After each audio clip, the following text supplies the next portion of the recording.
talk about movement. There was a lot of movement, and there was one deal in particular.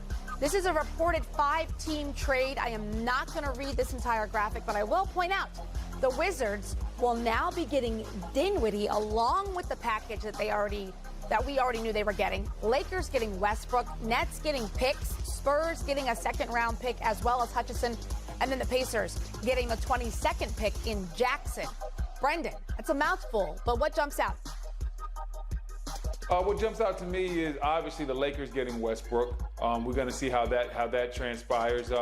I'm looking at the Wizards. The Wizards brought in a lot of players. When you talk about Dinwiddie, Kuzma, KCP, Montrezl Harrell, I think they got a lot of depth on their team. Now it just remains to be seen. Can they make that depth and those guys combined with Bradley Beal turn into wins? And only time will tell. So two franchises kind of headed in different directions. The Wizards are trying to get their foothold in the Eastern Conference and be one of those good, young, up-and-coming teams, whereas the Lakers are an older squad that's looking to try to win a championship.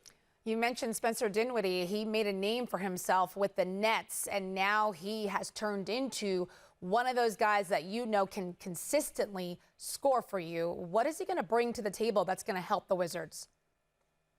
Well, the thing about Spencer Dinwiddie is he's a guy that he can get his own shot. He can play on and off the ball. He's a guy that has been counted out at times in his career, so he brings that moxie, that no-nonsense attitude. And I think he'll be a good combo with Bradley Beal. Bradley Beal's obviously the face of the organization, and Spencer Dinwiddie can complement him quite well. And I think this backcourt can still have a lot of pop and be one of the more exciting backcourts in this league, as we see Bradley Beal right there, the guy that we call a walking bucket. So he's one of the better scorers we have in this league. You combine him with Dinwiddie and a lot of that depth that they have, and this Wizards team has a shot to make the playoffs, and then from there, they'll have to reassess where they're at, because at the end of this year, they're going to probably have to make some real decisions. Do we keep going down this path with Bradley Beal, or do we try to blow this thing completely up and restructure it?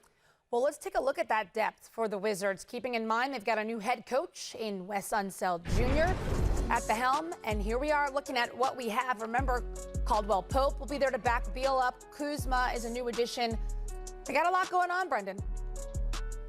Yeah, listen, they got a lot of moving parts, a lot of moving pieces. I thought Daniel Gafford was a steal at the trade deadline this past season. Rui Hachimura, I like the steps that he took forward. He has to improve that jumper, though.